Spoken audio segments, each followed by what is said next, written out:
मैं जिस क्लासरूम में बैठती हूँ उसकी फ़ीस इतनी बढ़ा दी गई है, एक्चुअली में मेरे पास PhD करने के पैसे नहीं है। चल उस पर बात ना हो। हम देख रहे हैं कि इस तरह का कोई प्रोविज़न आया है कि आप ऑनलाइन प्रसाद ऑर्डर कर सकते हैं, 51 रुपये लगेगा और आपके घर पे डिलीवरी होगी। डर लगता है इसीलिए मजबूर हूँ ना। मेरे कैंपस में मेरे साथ छेड़छाड़ होगा और वो व्यक्ति गलती से बीजेपी का निकल जाए, क्या उसके खिलाफ कार्रवाई होगी? देखिए, कुछ भी कह लीजिए लेकिन भूखे भजन नहीं हो पाएगा।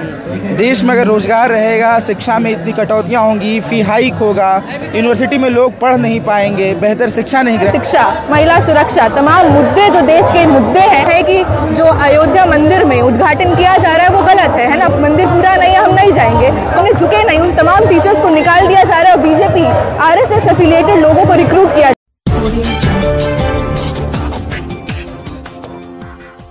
जा रहा है। तो बिल्कुल एक कोशिश है कि जो पढ़ने की जगह है,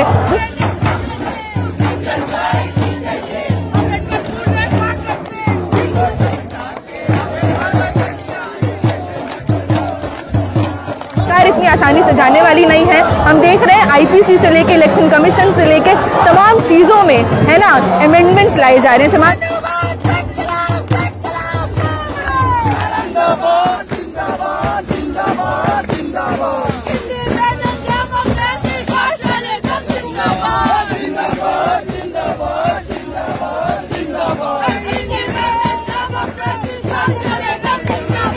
नमस्कार। ये जन सैलाब जो आप देख रहे हैं ये स्टूडेंट्स है जो कि NEP नेशनल एजुकेशन पॉलिसी को लेकर के अपना विरोध दर्ज कराने के लिए यहाँ पर तमाम संगठनों के छात्र और तमाम लोग JNU DU तमाम विश्वविद्यालयों के छात्र यहाँ पर हैं। आइए उनसे बात करते हैं और जानते हैं कि क्यों अपना वो विरोध प्रदर्शन कर रहे हैं। बिल्कुल, आज का जो ये प्रोटेस्ट है जो एक देशव्यापी प्रोटेस्ट है और देश से तमाम कोनों से स्टूडेंट्स यहाँ पे आए हैं, युवा यहाँ पे आए हैं और इस प्रोटेस्ट का नारा है कि save education, reject NEP, save India, reject BJP। और बिल्कुल इसी मांग के साथ हम आए हैं कि 24 का चुनाव नज़दीक है।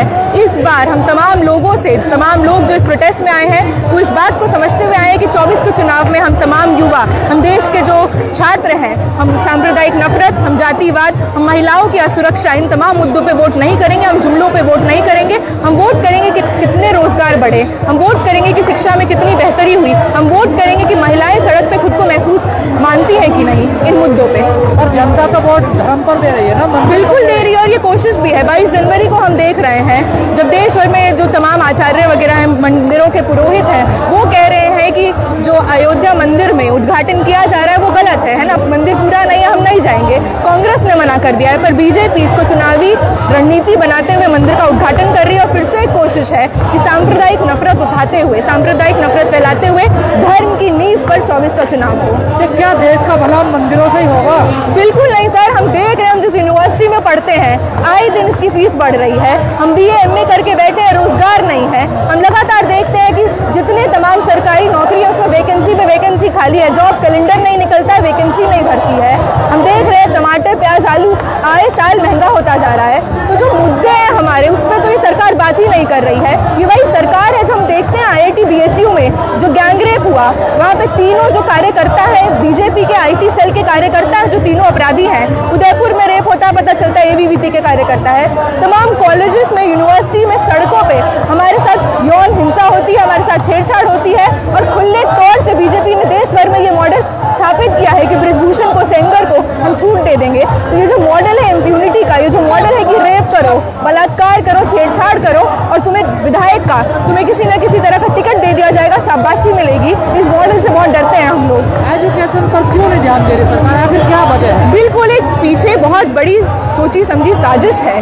देश भर में हम देख रहे हैं कि भाजपा का सबसे बड़ा, RSS का सबसे बड़ा लैबोरेटरी कोई है तो यूनिवर्सिटी है। NEP ला दिया गया है, 4 ईयर अंडर ग्रेजुएट प्रोग्राम आ गया है। लगातार जितने टीचर्स प्रोग्रेसिव हैं, जितने टीचर्स एक विचारधारा के सामने झुके नहीं, उन तमाम टीचर्स को निकाल दिया जा रहा है और बीजेपी RSS एफिलिएटेड लोगों को रिक्रूट किया जा रहा है। तो बिल्कुल एक कोशिश है कि जो पढ़ने की जगह है, जो सोचने की जगह है और जो विरोध करना सिखाती है, ऐसी जगहों को खत्म कर दिया जाए। लेकिन बीजेपी कह रही है आप लोगों ने न्यू एजुकेशन पॉलिसी है वो पढ़ी नहीं है और बगैर पढ़े आप लोग विरोध कर रही है, तो ऐतिहासिक फैसला? बिल्कुल नहीं सर, एकदम पढ़ा है, वर्ड टू वर्ड पढ़ा है। ये ऐसी पॉलिसी है जिसमें एक बार भी रिजर्वेशन का मेंशन नहीं है।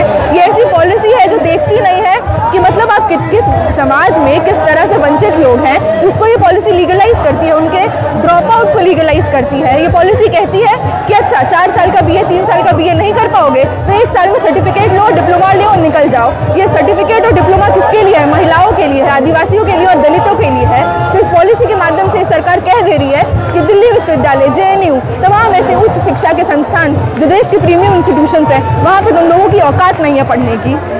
पर सरकार तो मंदिरों पे ज़्यादा ध्यान दे रही है। बिल्कुल देगी, क्योंकि इनकी नीति यही है। ये वो सरकार है जो चाहती है कॉन्स्टिट्यूशन की जगह पे मनुस्मृति आए। इनका लगातार हम देख रहे हैं सर, धर्म है ना, धर्म का जो पूरा हवाला लेते हुए किस तरह से जुमलेबाजी की जा रही है, किस तरह से कोशिश की जा रही है कि भटकाया जाए युवा को, देश में भटकाव पैदा कर रही है। किसी भी तरह का मुद्दा नहीं है इनके मैनिफेस्टो में।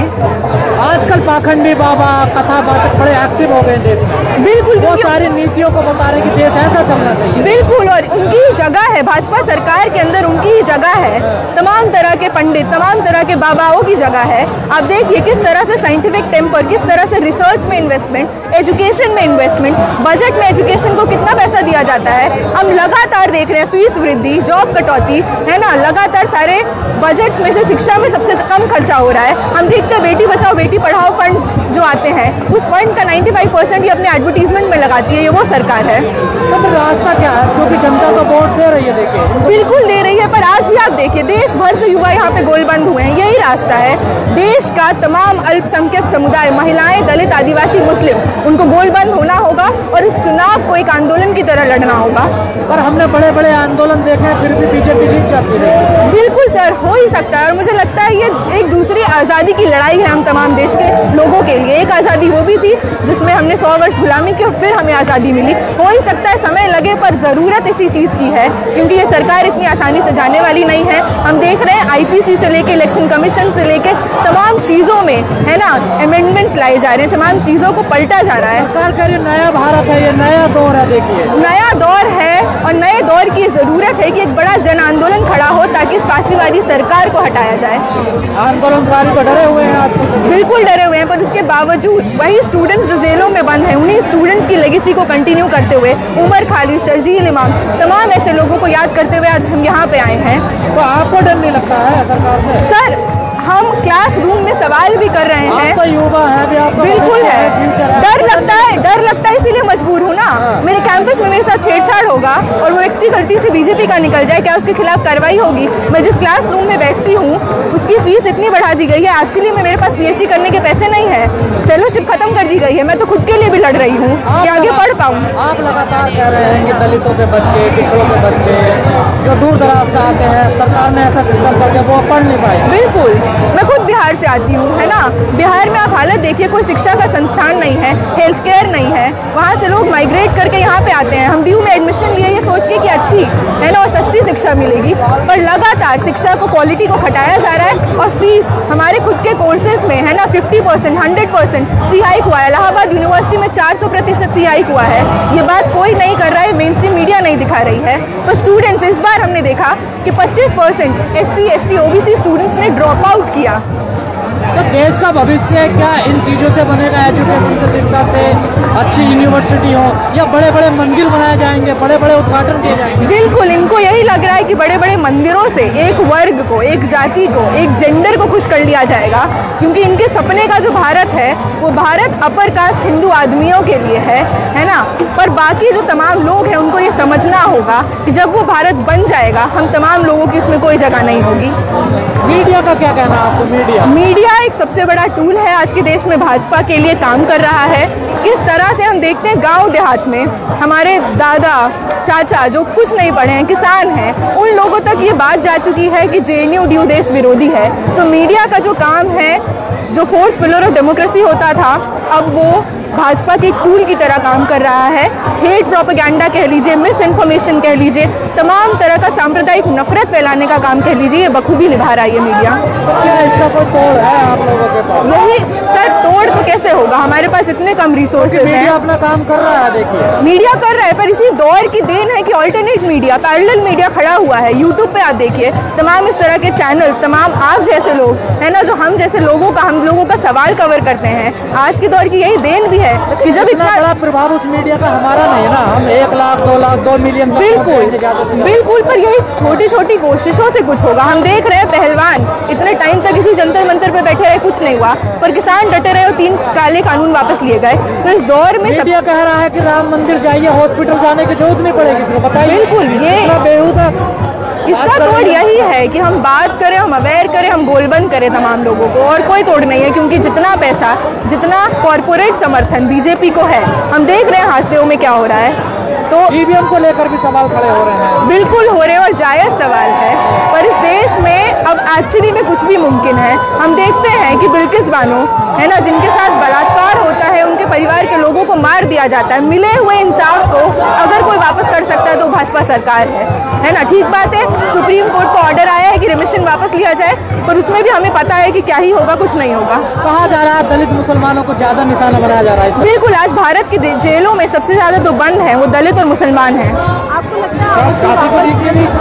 हमें नहीं लगता है। जिस दिन चले, क्योंकि हम ये पैटर्न देख रहे हैं ना मैम, मैंने अभी बोला इसी जंतर मंतर पे पहलवान बैठे रहे, एंड में उनको रेसलिंग छोड़ना पड़ा, क्योंकि सरकार बेटी बचाओ बेटी पढ़ाओ की सरकार नहीं है, रेपिस्ट बचाओ की सरकार है। सेंगर से लेके ब्रिजभूषण से लेके वही सरकार है। हम देखते हैं हाथरस में गैंग रेप होता है, गैंग रेप करने वालों के समर्थन में रैलियां निकालती है सरकार।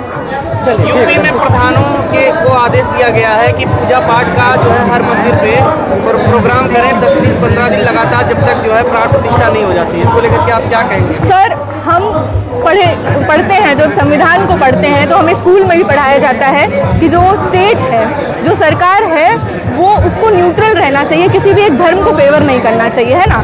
सरकार जब एक धर्म के पक्ष में या एक धर्म को अपनी नींव बना के एक चुनाव लड़ती है तो वही देश के पतन का एक साफ प्रमाण है। आप संविधान पढ़ती हैं, मनुस्मृति नहीं पढ़ती हैं? मनुस्मृति भी पढ़े हैं, इसलिए पढ़े हैं ताकि बता पाए कि क्या क्या गलत है। एक ऐसा लॉ जिसको ये कह रहे कॉन्स्टिट्यूशन में लाएंगे, जो लॉ कहता है ना, कि महिलाओं की जगह देश में नहीं है। महिलाएं वो हैं जिनको जब बच्ची हो तो पिता, फिर पति, फिर भाई, बाप, कोई ना कोई हमेशा उनका काम संभाले, उनको आज़ादी ना मिले। किसी भी तरह से लोअर कास्ट से आने वाले लोग अगर वेद को पढ़ते हुए सुन लेते हैं तो कान में शीशा पिघला के डाला जाए। तो इस तरह की बात करने वाले लॉ को ये लोग मानते हैं और उसको अवॉइड करते हैं। तो ऐसी सरकार की मुझे लगता है भारत में जगह नहीं हो। जो आपका सवाल था सर, ये यही है कि यही कोशिश की जा रही है कि देश में रोजगार, शिक्षा, महिला सुरक्षा, तमाम मुद्दे जो देश के मुद्दे हैं उस पर बात ना हो। हम देख रहे हैं कि इस तरह का कोई प्रोविजन आया है कि आप ऑनलाइन प्रसाद ऑर्डर कर सकते हैं, 51 रुपये लगेगा और आपके घर पे डिलीवरी होगी। अरे सर, पूरा कोविड निकल गया, बेड नहीं थे, अस्पताल नहीं थे, तब कहाँ थी इस तरह की सुविधाएं कि ऑनलाइन आप करिए कुछ? हो ही सकता है कितने लोगों के परिवार वाले मरने से बच जाते। भगवान का आशीर्वाद है ना, देखिए सब कुछ भगवान का से होता है। तो ये वो देश नहीं है जहाँ पे एक धर्म चलता है, यहाँ पे तमाम धर्मों के लोग रहते हैं। और मुझे लगता है एक स्टेट को तमाम धर्मों का रिस्पेक्ट करते हुए एक सेक्युलर स्टेट बना रहना चाहिए। अब हिंदू राष्ट्र बनेगा ना, देखिए कोशिश वही है, पर वो बनने नहीं देंगे। मीडिया में लोग भगवा वस्त्र पहन करके एंकरिंग कर रहे हैं। बिल्कुल, वो एंकरिंग से ज़्यादा वो अपने क्या कहते हैं, एक लॉयल्टी का प्रमाण दे रहे हैं कि हम किसकी तरफ हैं, है ना। नौकरी बचाने वाले तमाम लोग इसका प्रमाण अभी दे रहे हैं। हम यूनिवर्सिटीज़ में देख रहे हैं तमाम लोग जो एक टाइम पे प्रोग्रेसिव होते थे, हमारे आर्ट्स फैकल्टी पे जहाँ पे हमारी एमए की क्लासेस लगती है, सुबह शाम शाखा होती है, और वो प्रोफेसर जो कभी प्रोग्रेसिव या कुछ होते थे वो भी उनमें शामिल है। जंतर मंतर पर ये जो भीड़ देख रहे हैं आप, ये भीड़ आप देखिए, और एक तरफ प्राण प्रतिष्ठा को लेकर के जो तैयारियां हो रही है, उत्सव की तैयारियां हो रही हैं वो है, और एक तरफ जो है यहाँ पर लोगों की समस्याएं, छात्र जो है आज सड़कों पर हैं, उनको आप सुन रहे हैं, देख रहे हैं लगातार किस लिए यहाँ पर आप देखिए कि इस तरीके से यहाँ पे प्रदर्शन जो है हो रहा है। नहीं चलेगी अब की बार, शिक्षा विरोधी ये सरकार नहीं चलेगी अब की बार, शिक्षा विरोधी ये सरकार नहीं चलेगी अब की बार। सड़कों पे इसलिए उतरना आज के वक्त में ज़रूरी है कि जब हम शिक्षा की बात कर रहे हैं, जब हम रोज़गार की बात कर रहे हैं, जो मूलभूत सुविधाओं की बात कर रहे हैं, देखिए कुछ भी कह लीजिए लेकिन भूखे भजन नहीं हो पाएगा। देश में अगर रोज़गार रहेगा, शिक्षा में इतनी कटौतियाँ होंगी, फ़ी हाइक होगा, यूनिवर्सिटी में लोग पढ़ नहीं पाएंगे, बेहतर शिक्षा नहीं ग्रहण कर पाएंगे, रोज़गार के नाम पर छलावा होगा, रोज़गार नहीं मिलेगा, तो लोगों के पास रोटी कहाँ से आएगी? और जब रोजगार दिया जा रहा है ना, अब मंदिर से रोजगार। इस देश में बहुत मंदिर है, इस देश में अथाह मंदिर है, हर इस देश के चप्पे चप्पे में भगवान बसते हैं, ऐसा कहा जाता है। हर जगह दिल्ली में है, कई जगह मंदिर आपको दिख जाएंगे, कलकत्ता में मंदिर है, बिहार में मंदिर है, छत्तीसगढ़ में मंदिर है, हरियाणा में मंदिर है, और भी अलग अलग इलाकों में हर जगह मंदिर है। पहले ऐसा नहीं होता था ना, तो मैं पूजा पाठ शुरू हो रही है। मैं इसीलिए कह रहा हूँ कि जब इतने जगह मंदिर हैं और इसके बावजूद लोगों को रोजगार नहीं मिल पा रहा है, लोगों के साथ छलावा किया जा रहा है। हर बार उन्होंने कहा कि नौकरी देंगे, और नौकरियों के नाम पर कुछ भी अगर नहीं मिल रहा है तो उसके खिलाफ तो छात्रों को, इस देश के जो चेतनशील वर्ग है, जो सोच रहा है कि हाँ भाई ये ज़रूरी चीज़ है, शिक्षा ज़रूरी है, रोज़गार ज़रूरी है, रोटी ज़रूरी है, तो वो आएगा ही सड़कों पर। क्या मुद्दा है आपका? हमारा मुद्दा है कि आज के वक्त में जो शिक्षा और रोजगार को लेकर जितने भी पॉलिसीज मोदी सरकार लेकर आई है, चाहे शिक्षा में NEP के नाम पर सीट में कटौती होना, फी हाइक होना, आप देख रहे होंगे इलाहाबाद यूनिवर्सिटी में, बनारस यूनिवर्सिटी में, हर जगह इतनी फी हाइक हुई, तो गरीब का बच्चा पढ़ेगा कहाँ? आप बता दीजिए ना, उच्च शिक्षा हम पाएंगे कहाँ? दूसरी बात है कि रोजगार के नाम पे आज भी रेलवे में कई जगह पे रेलवे में नौकरियां खाली हैं। हर साल 2 करोड़ नौकरियों का वादा था जो कि नहीं मिला, उसके बनिस्बत ये हुआ कि नौकरियां छीन ली गई। तो ये कहाँ का न्याय है? ये तो खिलाफ है हमारे, ये तो देश के खिलाफ है, ये तो भारत के खिलाफ है। तो इसीलिए इस देश के छात्र, आज पूरे देश भर के छात्र सड़कों पे उतरे हैं, ये कहते हुए कि हमें बेहतर शिक्षा, सस्ती शिक्षा, सबको